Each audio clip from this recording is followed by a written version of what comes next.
और वर्षों वर्षों तक आपको मालूम है यूरोप और अमेरिका में झगड़ा होता रहा। 25 दिसंबर से नया साल शुरू हो और काफी दिनों तक वो चलता रहा। फिर झगड़े के बाद बदल के 1 जनवरी से नया साल शुरू होना बताया गया। अब 1 जनवरी से उनके यहाँ नया साल शुरू होता है, उसके पीछे का कारण पूछो, कुछ कारण नहीं मालूम है कि 1 जनवरी को ही नया साल क्यों होता है, 15 जनवरी को क्यों नहीं हो सकता, 20 को क्यों नहीं हो सकता, या मार्च में क्यों नहीं हो सकता, अप्रैल में क्यों नहीं हो सकता। वो कहते हैं कि बहुत लंबा झगड़ा था 25 दिसंबर और 1 जनवरी के बीच में, वो झगड़ा सुलझ गया, 1 जनवरी कर लिया देगा। 25 दिसंबर को तो फिर भी अर्थ उनके यहाँ समझ में आता है, ईसा मसीह से जुड़ा हुआ है, लेकिन 1 जनवरी तो कुछ भी समझ में नहीं आता किससे जुड़ा हुआ है। और भारत में अगर हम नए वर्ष की बात करें तो भारत के अलग अलग क्षेत्रों में नए वर्ष मनाने की अलग अलग परंपरा है। जैसे आसाम में नया वर्ष बिहू से शुरू होता है, तो बिहू का कोई गहरा अर्थ है हमारे समाज जीवन में, हमारे राष्ट्र जीवन में। बिहू के पीछे पूरी संस्कृति है और पूरी की पूरी सभ्यता का दर्शन है, इसके लिए बिहू है और उसके साथ नए वर्ष की शुरुआत है।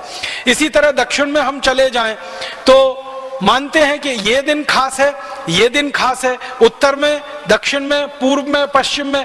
अब ये पश्चिम भारत में गुजरात के लोगों के लिए बहुत महत्व का दिन है, दीपावली वाला। तो दीपावली के अगले दिन से वो नए वर्ष की शुरुआत मानते हैं, क्योंकि व्यापार के हिसाब से वो उनका सारा हिसाब है।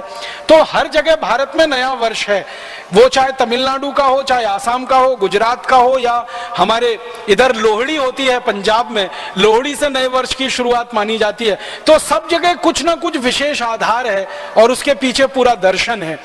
यूरोप और अमेरिका में तो न कोई आधार है न कोई दर्शन है, फिर भी हमने नकल करके 1 जनवरी को नया वर्ष मनाना शुरू कर दिया।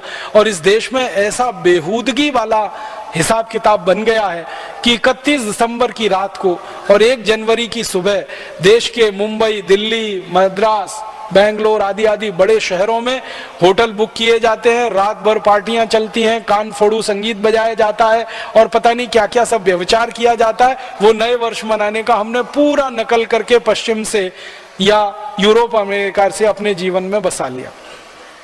हमारे यहाँ के जो क्षेत्र के हिसाब से और हमारे देश के जाति समूह के हिसाब से नए वर्ष के जो गणन थे या जो उनकी गणनाएं थी, वो सब हम भूलते चले गए और सब कुछ हम डूबते चले गए विदेश से आए हुए इस दर्शन में। इसी में और मुझे ऐसा लगता है कि हमने भुला दिया कि इस देश की काल गणना पंचांग के हिसाब से जो चलती है वो प्रकृति के हिसाब से है और संपूर्ण वैज्ञानिक है। हमारे यहाँ भारत में ऐसे महान महर्षि और वैज्ञानिक हुए हैं जिन्होंने यूरोप से 1000 साल पहले कई गणनाएं की थी और वो गणनाएं सारी दुनिया में सत्य सिद्ध हुई। आपको मालूम है सारी दुनिया में कहा जाता है कि पृथ्वी सूर्य के चारों तरफ घूमती है और अपने अक्ष पर भी घूमती है। ये सबसे पहले किसने बताया? मेरे जैसा कोई भी आदमी जवाब देता है कोपरनिकस ने बताया। अब कोपरनिकस अभी हुआ 400 साल पहले दुनिया में।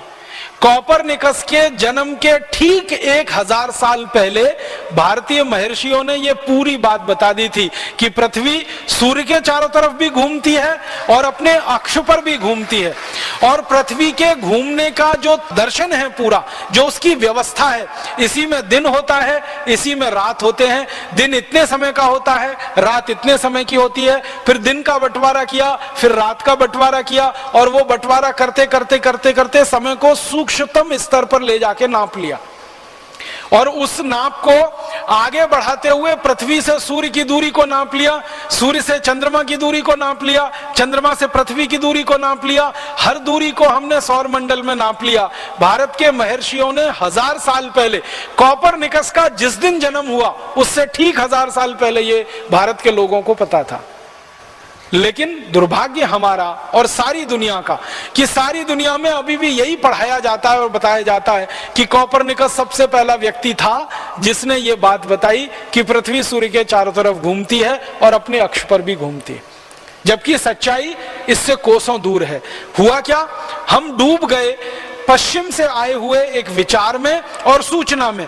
हमने अपने जीवन में ये जानने की कोशिश नहीं की कि क्या कोपरनिकस के पहले भारत में भी ऐसी बात कहने वाले कोई लोग थे या लिखने वाले लोग थे और बहुत ज्यादा वैज्ञानिक पद्धति से गणना करने वाले लोग थे इस देश में।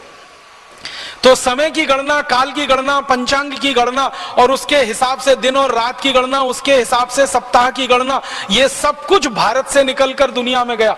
मुझे बहुत खुशी हुई जिस दिन पहली बार मुझे पता चला कि ये जो सप्ताह का वर्ण क्रम है, सप्ताह का रविवार, सोमवार, मंगलवार, बुधवार, फिर गुरुवार, फिर शुक्रवार, फिर शनिवार, फिर रविवार, ये सबसे पहले वर्गीकरण भारत में हुआ और उसके बाद यूरोप ने संडे, मंडे, ट्यूसडे इसमें से नकल करके बनाया। और उन्होंने नकल की तो वैसी की वैसी ही कर ली। हमारा रविवार था तो उन्होंने संडे कर लिया, हमारा सोमवार था उसको मून डे, तो मून डे को मंडे कर लिया, हमारा मंगलवार था उसको ट्यूसडे कर लिया। उसमें उन्होंने सिर्फ भाषा के स्तर पर अंतर लाया, बाकी कहीं कोई अंतर नहीं है, वही है सारा का सारा गणना। और उसके बाद 30 दिन का महीना होगा और 4 साल में एक महीना 28 दिन का होगा और फिर अगले 4 साल के बाद ही वही महीना आएगा। ये गणना भी सबसे पहले भारत से गई और यूरोप और अमेरिका के वैज्ञानिकों ने इसको वैसे का वैसा ही ले लिया। सूर्य की दूरी जो उन्होंने निकाली यूरोप और अमेरिका के वैज्ञानिकों ने, उसमें 1 इंच का भी फर्क नहीं है 1000 वर्ष पूर्व जो भारतीय महर्षियों ने निकाल के दे दी। 1 इंच का भी अंतर उसमें नहीं है। चंद्रमा की दूरी सूर्य से और चंद्रमा की दूरी पृथ्वी से जो भारतीय महर्षियों ने निकाली कोपरनिकस से 1000 साल पहले, उसमें भी कोई अंतर नहीं है आज की जो दूरी उन्होंने निकाली है। इसका माने काल गणना में या दूरी की गणना में भारतीय विज्ञान का कोई दुनिया में सानी नहीं है, कोई उसके बराबर नहीं ठहरता है। अभी यूरोप ने तो सबसे छोटी जो काल की गणना की है ना, वो सेकंड है और सेकंड का नैनो सेकंड है। नैनो सेकंड से नीचे उनके यहाँ काल की कोई गणना नहीं है। लेकिन आपको सुनकर हैरानी होगी, भारत में नैनो सेकंड से भी कम की काल की गणना है। नैनो सेकंड से भी नीचे वो क्षण है, वो पल है, निमिष है। हमारे वैदिक साहित्य में क्षण का, पल का, निमिष का जो वर्णन है वो नैनो सेकंड से भी नीचे वाले काल में आता है।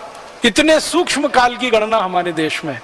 और यूरोप में और अमेरिका में काल की अधिकतम जो गणना है वो बिलियन में है और बिलियन के बाद ट्रिलियन में है।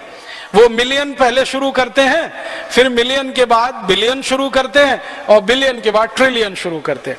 ट्रिलियन में माना जाता है बिलियंस बिलियन है, माने 1000 बिलियन ट्रिलियन को मानते हैं और बिलियन में वो मिलियंस के मिलियन को मानते हैं। तो ये गणना उनकी है। लेकिन जब भारत की काल गणना को वैदिक साहित्य में से निकाल कर मैंने समझने की कोशिश की तो उससे तो कई गुना ज्यादा हमारे कैलकुलेशन है।